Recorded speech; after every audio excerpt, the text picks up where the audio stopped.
The Rangers lose in the shootout to the Buffalo Sabres 3-2. And this was a game between one team that was desperate and keeps their playoff hopes alive. The chances still aren't great, but they are still in it, and they got some pretty good scoreboard results tonight as well. And a Ranger team that, everything is still possible as we speak now. The Rangers could technically still win the division. They will likely finish third. And again, I've been saying that for a long time. And, a regulation win for the Rangers tonight would have served them well. But if you did that, then the Sabres likely would definitely not be the Devils tomorrow. So the schedule didn't lay out exactly great. And in some ways, this almost was kind of the perfect result where you get the 1 point, the Sabres get the 2 to keep themselves alive. Either way, though, it's not something the Rangers are really that concerned about, and I don't really fully blame them. The key interest continues to be that Carolina Devils race, which will just not go away. Carolina loses tonight to the Senators, so Carolina is 1 point ahead of New Jersey with 2 games to go.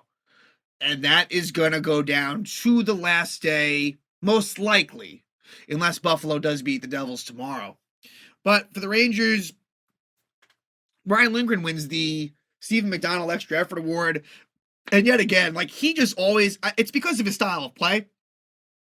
On the penalty kill in overtime, he takes a puck off the face, or maybe off the side of the face. And I think he came back. I think they said that he was back on the bench, but if there's one player that I'm definitely trying to sit in that, if you have one choice in that last game versus Toronto, it's got to be Lindgren. I think just, especially because in game 82 last year, he got hurt. It's his style of play is such that he will get hurt. It doesn't really matter what game it is. He is going to try. It's going to be max effort all the time. So that's just a thought there. I'm curious to see what it looks like against Toronto. Again, the Rangers don't really have that many other options. With the cap situation they're in, they only have one scratch, which is typically Ben Harper.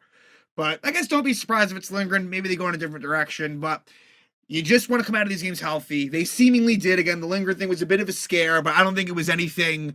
I don't think it'll be really any worse for wear. And the Rangers, came out slow in the first. Again, Buffalo is the desperate team. And wasn't a great first period, but they responded with a couple of, second and third periods were good. Artemi Panarin scores a couple of goals tonight, and so he has now surpassed the 90-point mark. He's at 91. Mika Zibanejad also gets his 90th point. Mika is still sitting at 39 goals, so going to that last game, you'd like to see Mika get 40, but if he doesn't, it's really not a huge deal, just an individual milestone. But Shesterkin looks good. Igor, I thought, a very strong game. He's been a lot better lately, and pretty consistently. He does give up a couple goals in the shootout, but I can't really blame him too much on those goals, and he kind of kept them in the shootout through the first 3 shooters. But the Rangers, they didn't lose in overtime, but they almost did. They had to kill off a penalty, so that 6-10 record in OT remains, and now they're 4-3 in the shootout. It'll be very good once that is just over and done with. The stress levels will increase with the sudden death 5-on-5 overtime in the playoffs, but it will be nice to get rid of what is a gimmicky sort of thing with the overtime and shootout in the regular season. But let's talk about this game. Again, Buffalo, definitely the team that needed it more.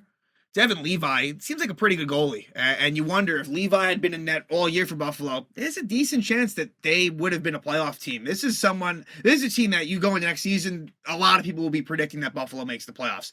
The tough thing for them is, look, the Eastern Conference is tough, right? Let's just say Pittsburgh drops off a bit, which it seems like it's heading there. They might make the playoffs this year. They might continue their streak, but it's on the edge. Washington is already not making the playoffs this year, but there's still a lot of good teams. So Devils are on the rise. I mean, the question is who. My question is who would drop off, and that is tough to tell. But either way, Buffalo is an impressive team. I mean, all 3 Rangers Sabres games this year went to overtime, went beyond regulation. The Rangers won the first one, but the Sabres won the next 2, so they did win the season series. But for the Rangers, first period, all the penalties were in the first. There was a penalty in overtime, but most of the penalties were in the first. Artemi Panarin slashes Kyle Okposo at 4:08. The Rangers penalty kill does a nice job. They kill off that. And then at 8:32, Lyubushkin holds Fox. Power play doesn't score. And then the Sabres do score. At 14:24, it's J.J. Peterka scoring from Quinn and Jost. So this was a play where Mikkola was kind of fumbling with the puck. I guess most of the blame would go on to Mikkola. Schneider kind of couldn't, Schneider was kind of locked in a battle in front of the net. And, Peterka scores. Gives the Sabres a 1-0 lead. Then at 19:07, Tage Thompson hooks Artemi Panarin. So Panarin takes a penalty, also draws one.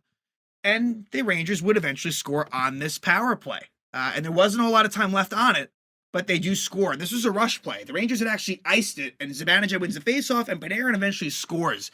It's his 27th goal of the season. Great pass by Zibanejad, and Patrick Kane gets the other assist. So Panarin's 27th goal of the season. The Rangers tied up a minute into the second, and then at 11:12, they take the lead, and it's Panarin again. Panarin scores his 28th goal of the season, his second goal of the night from Tarasenko, and the Rangers take a 2-1 lead. Great pass by Tarasenko, one-timer by Panarin. So both, nice setups to Panarin by Zibanejad on the first goal, Tarasenko on the second goal. Rangers take a 2-1 lead. After a really, really rough first period, the Rangers played a good second. It was a really good second period for the team. And the third period was mostly good as well, except one pretty big mistake by Keandre Miller leads to a Casey Middlestad goal, his 13th goal of the season from Alex Tuch. So 8-13 into the third, they tie it. And for Keandre, it was a really rough night. And with Miller, you're just looking for some more consistency. The sky is always the limit for him. He could be really one of the best defensemen in the league. And some might already say that he kind of is. But for Keandre, he's always been able to recover from his mistakes with his long reach, with his speed. He's always been able to do that, but it was a bad turnover. He just didn't look good tonight. And again, we've had Miller Trouba pair. It does concern me at times. It does. It's been better over the second half of the season. It's been better. It really got off to a hard start, the first couple months of the year. But Keandre Miller, it's something to look at. Didn't look good tonight. So it's 2-2. Rangers had some chances to win it at the end of regulation, and they don't win regulation. And so once that didn't happen, it definitely hurt their chances right there in terms of catching the Devils. Again, everything is still mathematically alive for the Rangers, but, in looking at it, and we're not going to break it down, but not getting the regulation win was pretty big. So we go to overtime, and the Rangers take a too many men on the ice penalty at 118. I didn't quite see whose fault it was, but the Rangers kill it off anyway, but that was time that could have been spent maybe trying to win the game. But they do kill that off. We go to the shootout, and the Rangers choose last licks, and Shesterkin's off to a great start. Jack Quinn is stopped, and then Patrick Kane is stopped. And Kane, whatever. I'm not gonna, whatever. I've been very anti-Patrick Kane. I'm not convinced that he's going to get it done in the playoffs. This is a small thing. But Kane, who has a good career shootout numbers, but in the last few years, you look at Kane's shootouts, and it's just not as good lately. And so he doesn't score. Tage Thompson, good save by Shesterkin. Zibanejad with a miss. And so Mika this year in the shootout, not quite as good as he had been. Mika, great career numbers, but he doesn't score. Alex Tuch is stopped. So Artemi Panarin has a chance to win it. And Artemi, whether it be this year in his career, just amazing in the shootout. But I like when you go more straight in. I know Panarin's crafty, but he was kind of going to the side, and it just hurts you. It just hurts you, and he doesn't score. Then defenseman Owen Power with a nice goal past Shesterkin. There was maybe some thought that maybe he went back, and so that's illegal, but it's a goal. It's a good goal. And then Tarasenko. They could have lost in this moment, but Tarasenko scores, and Tarasenko has the right idea. Going with some speed and just snap a shot. And we know how great of a shot he has. He ties it up right there. We go to round 5, and Casey Middlestad, who tied the game up, scores a really nice goal against Igor. And then Kakko, with a chance to keep it alive again, does not score. And Kakko he's got good shooter numbers as well, but sometimes with him, he just goes too far. I wish he would use that shot a little bit more. He's got a nice shot, and he doesn't use it. And instead, he just gets too close to the goalie, and it's kind of how if he didn't score, it's kind of how I figured he wouldn't score. But you're not going to go too crazy about it. This very likely was the last shootout the Rangers will play this season.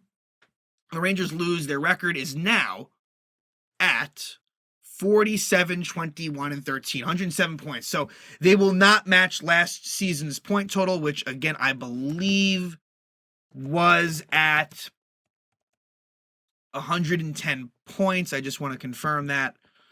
But I believe it was. Yes, it was. So they actually had a chance. As weird as this season has been and how great last year's regular season felt, they actually they almost matched it, but they don't. They're at 107 points, and this Maple Leaf game probably won't have any meaning, but we will see. It depends on what Carolina does tomorrow night home against Detroit and what the Devils do tomorrow home against Buffalo. But I'm going to guess, and I've been wrong because like this race has extended way long. I mean, the Rangers, again, they could still technically finish in first. But I'm going to guess that we're going to go into that game with the Rangers basically locked into the 3 spot, and it doesn't really mean a whole lot. That's just it. And I think it'll be a weird, at least this game, Buffalo immensely for. That Ranger-Toronto game will be a weird sort of like exhibition feel. But that will be the last game of the season. You just hope you come out of it healthy. Again, the Rangers fall to the Buffalo Sabres in the shootout. They lose 3-2.